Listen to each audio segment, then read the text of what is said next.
It was born from tragedy, a lifelong commitment to a country that was ravaged and torn apart by water. The tsunami in 2004 slammed into the lives of the Sri Lankan people, destroying everything and killing thousands in its wake. For one Canadian, those waves changed her life forever, and she was thousands of miles away when it happened.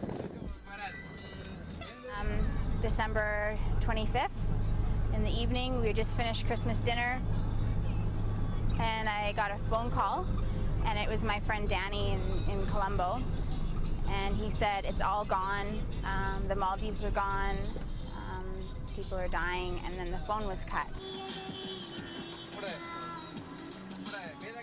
Over the course of the next 2 to 3 hours, I was watching BBC and I saw what had happened with the tsunami, and the hotel that I had stayed in, a wave went right through the third floor of the hotel in the exact room that I had been in. The devastation of roads being completely split down the middle and temples being turned on their sides and high chairs hanging from the sides of buildings. And I was determined after seeing all of this that I wanted to go back and help. I just had no idea what capacity I could help in. Friends and family started writing checks and saying, you know, we want to support your projects, or we want to help people. Eden's future was set in motion. It took no time for her to start planning her next journey to the country of what was once endless green hills and boundless white beaches. As plans were made, her goals became more and more clear. All it would take was a little help from those who knew her best. And the next time I went back to Sri Lanka, I met with Lal Wathanagi, the National Director of Global Action.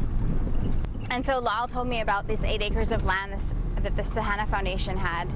And he and I visited this place and saw the 70 homes that were built for families that lost their home in the tsunami.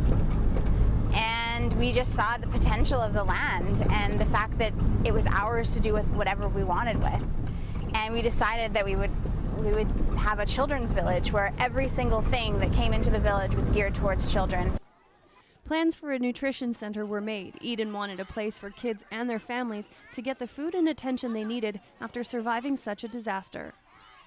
Originally, we had planned to have an orphanage there, but our first building we decided should be a nutrition center where we had programs for healthy eating, making children stronger and healthier through food.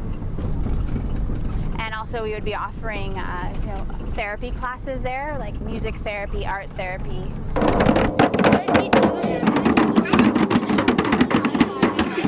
The nutrition center was moving steadily forward, but in 2009, cancer would stop Eden in her tracks. We built half the nutrition center. I wasn't able to fundraise for about a year, and I decided that we would just kind of wait and see what would happen. And that's when the firefighters stepped in. Eden's project attracted the attention of 25 firefighters from all around Richmond. Being no stranger to volunteer work all around the world, they had a proposition for her. And they asked me if they could participate in a build at the Children's Village. And I said the next building that we wanted to build was the medical dental facility. And over the next 2 years, they fundraised so hard, and we got a lot of attention because of that. 2 years and $25,000 later, Eden and the firefighters arrived to mix thousands of pounds of cement, put down layers of bricks and several coats of paint, all to help provide a healthy future for upwards of 800 children. Children, Eden says, are some of the most deserving kids she's ever met. 2004 to now has been 7 years of working in this country, and finally there's something to show for it. And just these children are so sweet, they're so innocent, they deserve the best possible care.